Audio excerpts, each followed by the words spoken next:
All right, good evening and welcome to the special meeting of the Board of Directors for Oxford Preparatory Academy. It's April 27th, 2017.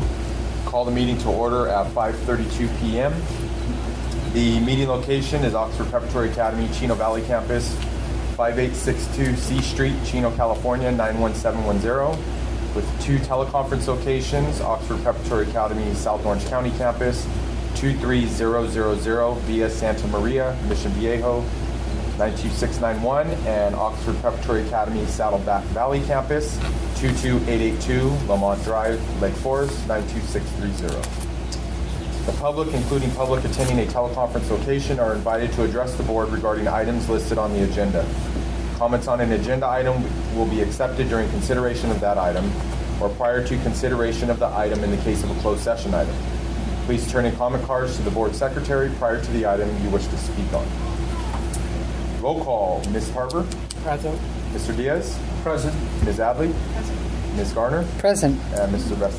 Next up, approval of agenda for special board meeting for April 27, 2017. It's recommended the Board of Directors approve the agenda. Do I have a motion? Motion. Second? Second. Roll call. Ms. Harper? Aye. Mr. Diaz? Aye. Ms. Adley? Aye. Ms. Garner? Aye. Mr. Resti, aye. Public announcement, reason for closed session. We have 4 items. First is conference with legal counsel, anticipated litigation. 2 matters in reference to government code section 54956.9, subsection B, subsection 2. Conference with legal counsel, existing litigation. Government code section 54956.9, subsection B, subsection 1. Oxford Preparatory Academy v. Ed-Light Learning Solutions. And lastly, anticipated litigation, conference with legal counsel, government code section 54956.9, subsection B, subsection 4, 1 matter. Public comments on closed session items. Remarks for closed session items shall be limited to no more than 3 minutes. Please turn your comment card into the board secretary prior to this agenda item. Are there any comment cards? No. None. So at this time, we will move into closed session at 5:35 p.m. Welcome back. We are back in open session at 6:56 p.m. There is nothing to be reported out from closed session. Items scheduled for information. First up, we have Andrew Crow with the Gilbert and Associates monthly review. Okay, all right. Is there a good spot that you recorded? Right in front. Okay, this is weird. As you guys know, we have contracted with Gilbert Associates to provide a financial review monthly through the 2017-18 school year. So they started with our February 2017 finances. You have the letter in front of you. They reviewed the results. They looked at attendance, payroll, disbursements, receipts, random expenditures, including payroll transactions. They were very pleased with what we had, very pleased with our internal controls, but they highlight a few things that we can improve upon. One of the pieces that they determined was that for our attendance policies, we are currently following CASBO, the California Association of School Business Officials, but they want something a little more solid. And that the recommendation was an attendance policy, so the board has that for approval tonight. Additionally, for payroll, Can I stop you there yes, for a ma'am. second?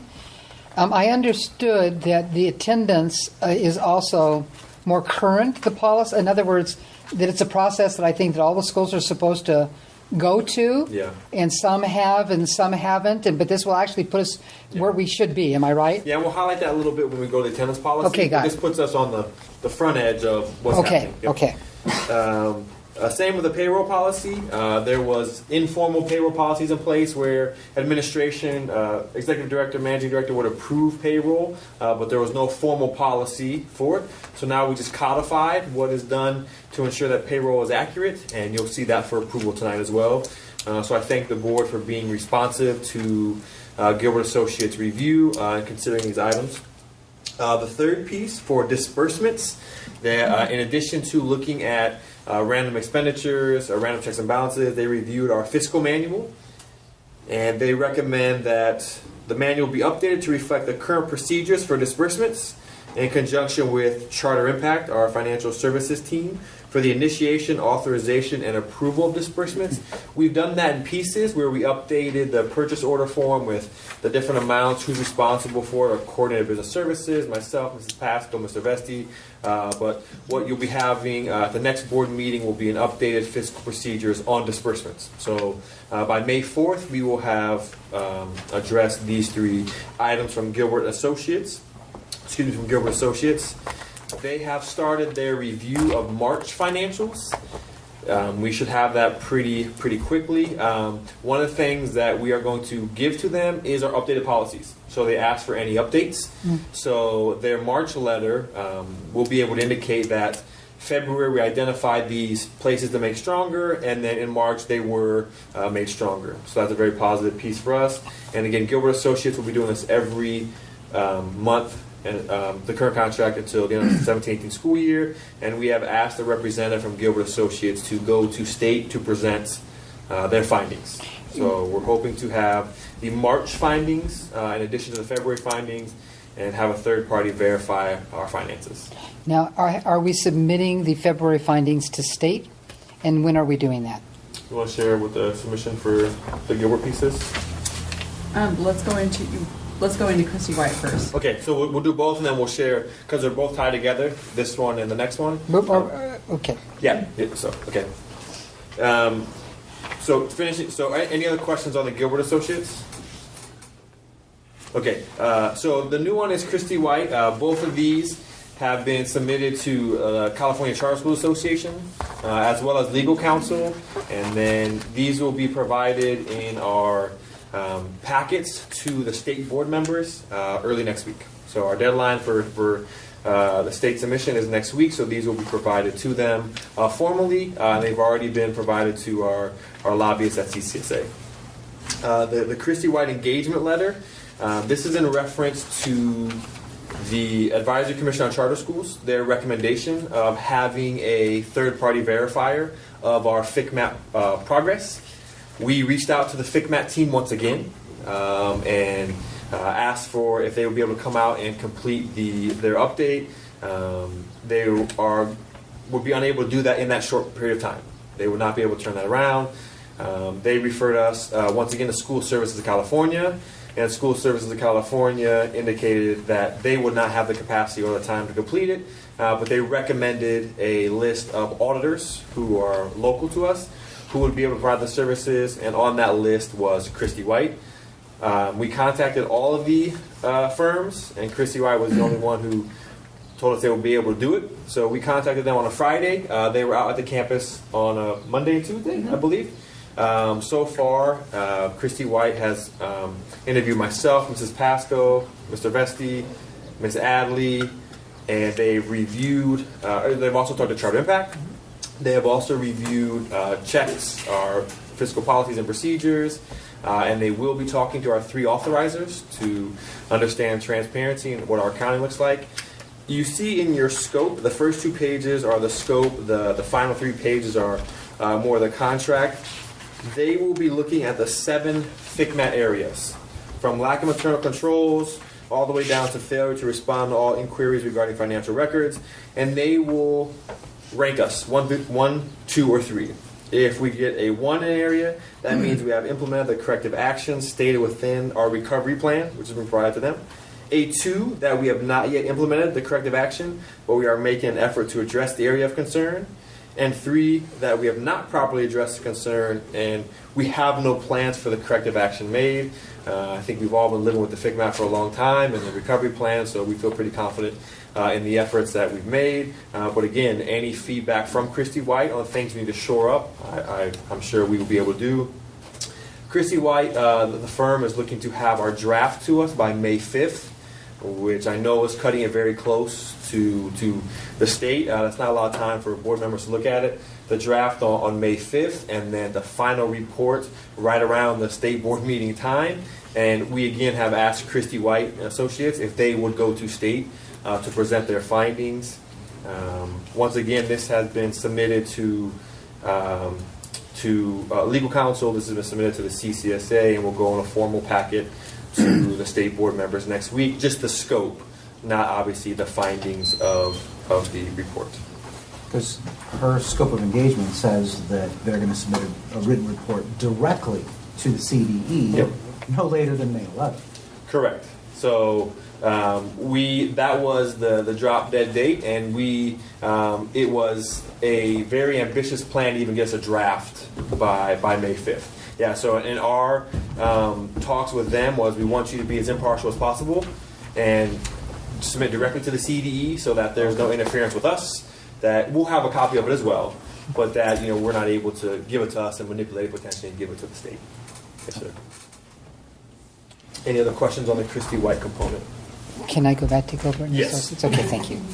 So I know that we have several items on our agenda tonight that are going to address the concerns that Gilbert and Associates say that we could actually strengthen. And so that will be done, right? But I clearly heard you say that will go into their March report, which they will, I guess, be available to present at state. Is there any chance to get an addendum to February so that it looks like we've already addressed it?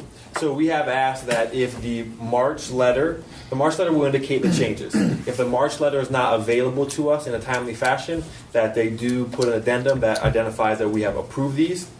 But obviously we need the approval first, and then we'll submit them right back to Gilbert, hopefully tonight upon approval, and that will allow them to Go into add the board addendum. packet? Correct. Okay. Correct. And is my understanding then that the board, SBE, is not going to get their packets until that Friday? Correct, ma'am. So Okay. our understanding is that the board members, the state board members, the deadline to get any information to the state board members is next Friday, May 5th at noon. Okay. So if we're able to get to them May 5th by noon, and it'll be also fantastic if Christie White was able to get it to us by May 5th at 11:59 at the latest, and we can just shoot it over to the state representatives.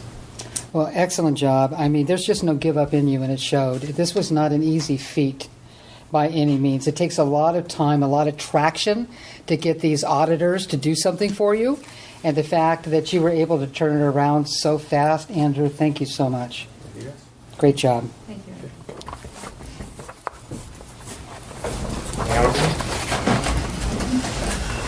All right. Next up, items scheduled for discussion and or action. First, approval of attendance accounting policy.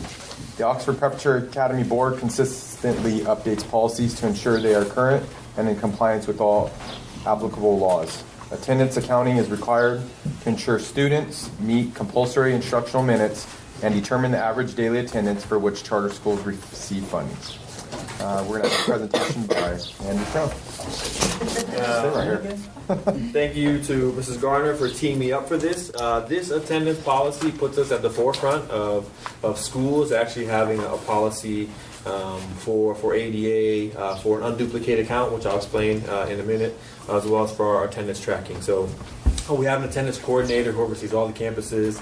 I do want to highlight, just because we've heard a lot about the FICMAT, that attendance was one of the things that the FICMAT looked at. And the quote from the FICMAT, well, first, the FICMAT sampled 154 attendance records of Chino Valley, and FICMAT concluded that Opah Chino Valley appears to keep accurate attendance records. So All right. FICMAT was, we're good on attendance, but we want to make sure we're moving forward. So you have a policy in front of you.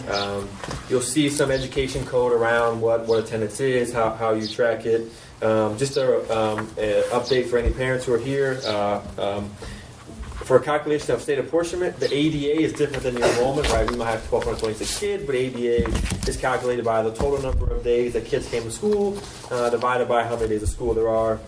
We've been very lucky. Our ADA has historically been between 98 and 99%, and we're there this year again at around 99%. So that's a kudos to the staff of Oxford who makes it enjoyable to come here. So in here you'll see that this actually states how we calculate our average daily attendance. Under number 3, attendance accounting procedures, this is what we do on a daily basis to track attendance. So Teachers have to take attendance within the first 30 minutes, and they do it online in a portal. We use Aries. There's also paper tracking because it could go down. Subs are always provided with a paper copy of attendance to give back to the office. Students arriving late to school shall sign in with the time they arrive and the reason they're tardy. Students leaving school early shall be signed out by a parent or guardian with the time they leave, as well as the reason. And then if a student returns after being signed out, which happens with appointments, et cetera, the parent will list the time returned. And one of these things is already, some of this is already in our handbook, but we want to have an official policy. Verification of student absences. So absences must be verified within 5 days of the student's return to school. And any absence that has not been verified within 5 days will be considered unexcused and cannot be changed. So that is part of what we already do, but now it's in the attendance policy. On page 3, we have our unduplicated pupil counts. So this ties into the new funding formula. So once the local control funding formula came along, unduplicated pupil counts are a big determination of how we get our monies. And there are 3 classifications to become an unduplicated student. You are an English learner, you are eligible for the National School Lunch Program, or you're a foster youth. And why it's called unduplicated is if a child is all 3, you can't duplicate them. They only go in once to the count. So this sets out the groundwork for how we identify our English learners, how we identify our foster youth and National School Lunch Program, so that the numbers we give to the state to receive funding will be accurate. And to point out on page 4, we have put in there that we will perform regular internal audits of attendance records, similar to what the FICMAT used for their process, reviewing teacher attendance logs, cross-referencing with verifications, confirm the accuracy of our ADA, which we do on a regular basis, but now it's in writing that we'll do it. And a big one that I think is very important for us is D, meeting with teachers to confirm they understand OPA's policies and procedures for attendance reporting. They are the front line for this. They are the ones answering questions, so it's important that we have this in place. So that is our attendance policy for your review. So are we cutting edge now? We are, I mean, I'm All right. bleeding, we're so cutting edge. All right. Andrew, I just have a quick Yes, question. ma'am. When you say the internal audit overseen by the chancellor, who is conducting the actual internal audit? So that is open to it could be. Somebody internally? Yep, it would be an internal person who's designated. Yep, it would not be an outside audit firm. Thank you. And it doesn't need to be. Correct. No. Correct. And there's no requirement to do an audit, but I think we should do it, and we will if you prove it. Yep. Thank you, Andrew. Questions, concerns? No. So do I have a motion to approve the attendance accounting policy? A motion. Second? I'll second. All in favor? Aye. Aye. No opposed? All right, passes 5-0. So much more fun. Number 2, approval of resolution 2017-02 prohibiting future use of script.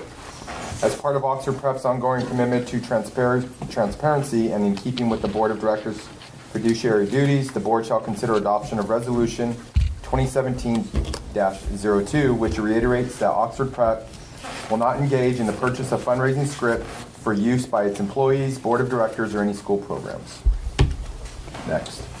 So this resolution is just what Mr. Bessie said, that we are, the board now desires to discontinue and prohibit the future purchase of script for use by its employees, board members, or any school programs. I want to be very clear. Under the current board and the current administration, we have not purchased script.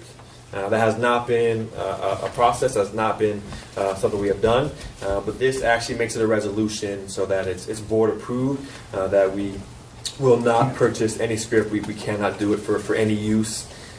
So script is a fundraising tool where you can purchase gift cards to different places, receive money back into your account. It is still used by parents to pay for trips at Oxford Preparatory Academy. And there was also use organizationally to purchase script for different uses. And we want to make sure that all of our financials are above board, and we want to discontinue the purchase of any script moving forward. So will parents still be able to, and so then who coordinates that? Who's in charge of that? Is it something off campus? Correct. The best answer for this is our Honor Society president, Mrs. Ladaga. It's actually handled all by the Honor Society at each campus, and every campus board for their Honor Society has a person that's designated to take care of that. So they do their own bookkeeping, their own record keeping, they have their own separate bank account, and it's all under the umbrella of the Honor Society. Then I guess my question would be, because maybe I'm confused, it says, or any school program.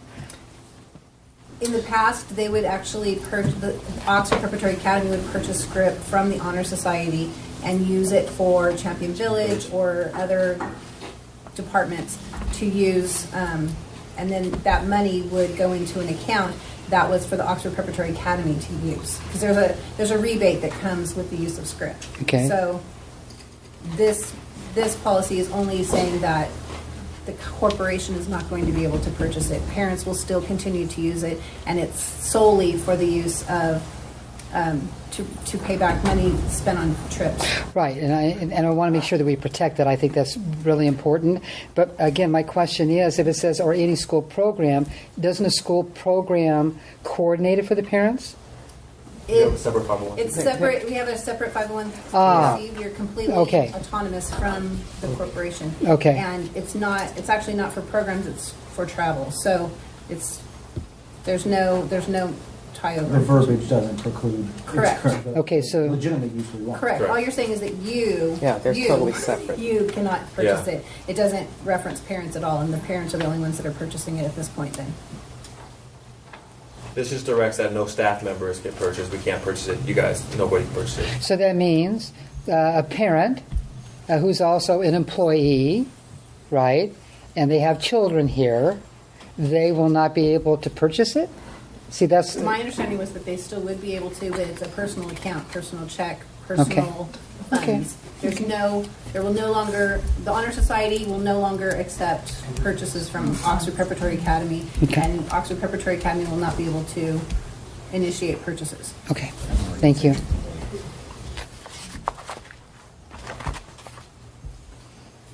Anything else? Nope. Thank you, Jennifer.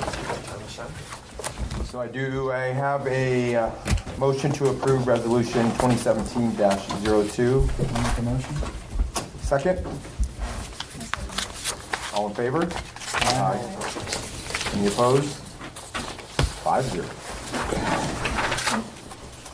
Number 3, approval of payroll processing policy and protocol. The Oxford Preparatory Academy Board consistently updates policies to ensure they are current and in compliance with all applicable laws. The payroll processing policy and protocol comes before the board for review and approval to memorialize how the organization processes payroll and ensure transparency with Oxford Prep's employees and stakeholders. So this is in the same vein as our attendance policy. This is a codification of what we do, but now there is a policy for it. I'll break it down just pretty simply. We have timesheet employees. They will be paid on the 1st and 16th of the month for a 2-week period prior. Timesheets have to be submitted to the supervisor on the 5th and 20th of the month, and then the very next day they must go to the coordinator of human resources, who will have them signed off on by either the executive director or the managing director before they are sent to Charter Impact for any checks being paid. Salary employees will be paid in 2 different categories. We have exempt employees. Exempt employees are ones who make over $47,476. That amount changes every January 1. So for right now, it's $47,476. Salary employees who are exempt will be paid on the 25th of each month. So that is a change because currently we are on the 1st of the month, but we are not in accordance with correct policy, so it needs to be moved to the 25th of the month. So you would receive your check on the 25th of October, and that will be for the days worked in October, including up to October 31st.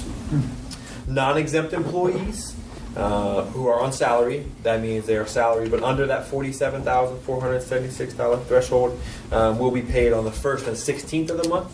The same pay schedule as the timesheet employees, but their salary will just be divided over 24 periods, and that is what our policy is. And once again, all payroll needs to be approved by the interim, or excuse me, the executive director or the managing director after going through the coordinator of human resources. Once again, this is a response to Gilbert Associates identification of not having a policy in place for this. And a reminder that our payroll is processed through Charter Impact. So we sign off on it, we send it to them, so they are also our fourth check. Our first check is the supervisor of a person, our second check is the coordinator of human resources, our third check is executive administration, our fourth check is Charter Impact.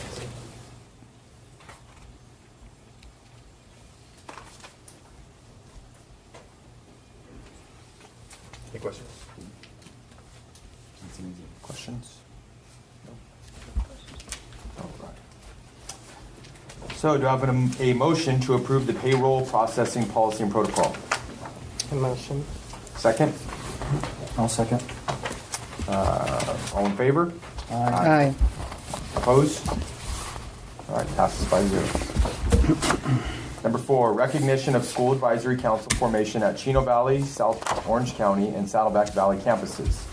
The stakeholders at all 3 Oxford Prep campuses are committed to participation in school governance and therefore have created a new school site-based advisory council that will not only consider items being discussed by the board of directors, but specific items of concern for their campus. The board of directors would like to recognize the existence of these new councils. We have a presentation by Ms. Gardner. Thank you.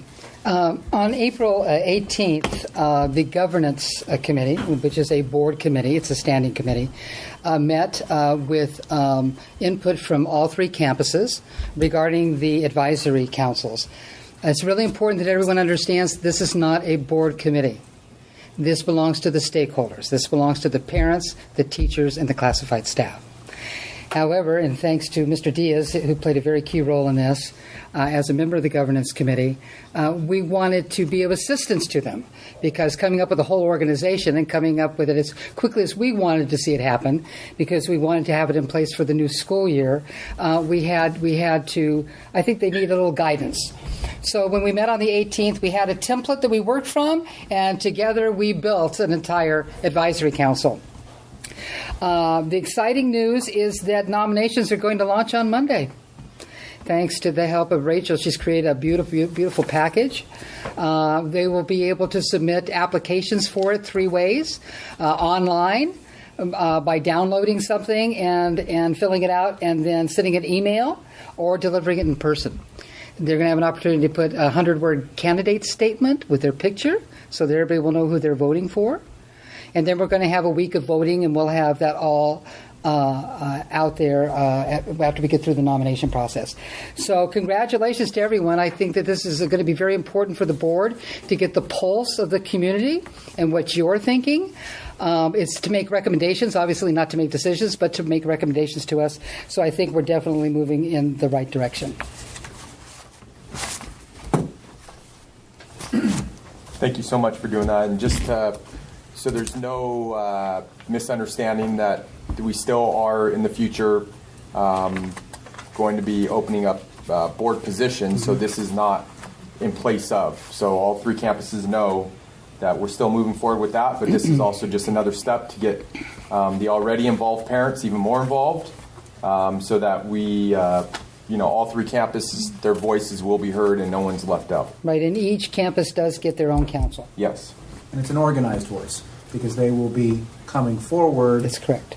With whatever they've decided, whatever they want us to know, whatever they want us to hear, whatever concerns they have, they'll be presenting in open session to a board, that all our authorizers will see and have access to. So it's a great, as opposed to just email campaigns. Yeah.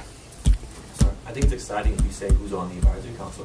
Well, on the advisory council, there will be 4 parents or guardians, 2 teachers, 2 classified, 1 alumnus, which I thought was a wonderful addition, and the current ASB president. So we have two representing the student voice. The alumnus will be the only appointed position. It just seemed too hard to have an election, so they will actually apply, and that process will be going on starting on Monday. Now, we thought it was important, the group, when they were talking, they wanted it staggered. So there always is somebody on the committee who knows what's going on. So for the first year, they will have one-year terms. That next year will become a 2-year term, and that way you'll keep staggering, and from that point on, it will be 2-year terms. When they fill out the nomination form, they will indicate, do they want a 1-year or do they want the 2-year position? Okay. Best practice seemed to be that you kept your staff and your parents equal to each other. So that's why the 2 classified 2 teachers to 4 parents. Okay. The chancellor will be an advisor, but will not be a voting member. And that was well received. Yeah. That whole. Yep. the whole They made the decision, not us. So. Yeah. Yeah. All right. Well, thank you so much for putting this together, Albert and Sandra. So do I have a motion to recognize the School Advisory Council formation for Chino Valley, South Orange County, and Saddleback Valley campuses? I will so move. Second? Well, I'll second. Right on. All in favor? Aye. Aye. 5-0. Number 5, repayment of line of credit for Chino Valley and Saddleback Valley campuses. The Chino Valley and Saddleback campuses have in the past each drawn on Oxford Preparatory Academy's line of credit for cash reserves, which show as loans on the school books. However, given the school's strong cash reserves, the Board of Directors will consider directing staff to pay down or pay off the loans on the line of credit out of each school's reserves as much as is prudent to ensure adequate cash remains on hand for each school to meet its expenses.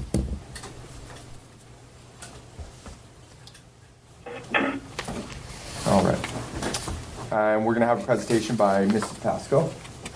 Okay, so we have a $1 million line of credit has been issued to Oxford Preparatory Academy. This line was for the corporate entity as a whole and did not delineate amounts available to each charter. Therefore, each of the charters under the Oxford Prep Academy Corporation umbrella has up to a total of $1 million, so long as the combined borrowing of each school does not exceed the $1 million. So there's $1 million line of credit. Since the organization does not commingle funds, the amount borrowed on this line of credit was paid to and accounted by each charter individually. As of January 31st, 2017, the date of the second interim report, the Chino and South Orange County charters have outstanding balances on the line of credit of $408,000 and $352,000 respectively. These balances were included in the second interim reports, as well as projected repayment in April 2017. The total liability balance of $760,000 as of January 31st, 2017, has been confirmed by the California Credit Union via its monthly statement. So in your package, you also have our financials. They were revised on 4/19. And you can see on the first one for Chino Valley, we would have a repayment of $407,763. And for Saddleback, we would have a repayment of $353,070. So we have a total of $760,833. I would like to request that the board move to pay off this line of credit. I'd like for them to pay off the loans on the line of credit, yes. Thank you. Let me ask just a question. When we actually take the loan, it goes directly into a school account, right? So at no point does it ever commingle. Correct. And we have Spencer Stiles from Charter Impact on the line, as well as if the board has any questions. You know, Spencer, I do have a question. This is Sandra. Hi, Spencer. Hi, everybody. The question is, if we pay off Chino, what will be our reserve at the end of the year? Based on the latest projection, we would have about $785,000 left in cash. Okay. And so basically that represents about a 7.8% reserve? Is that accurate? You're better at math than me, so. A little more than that, about an 8%. Ooh, I like that. Okay.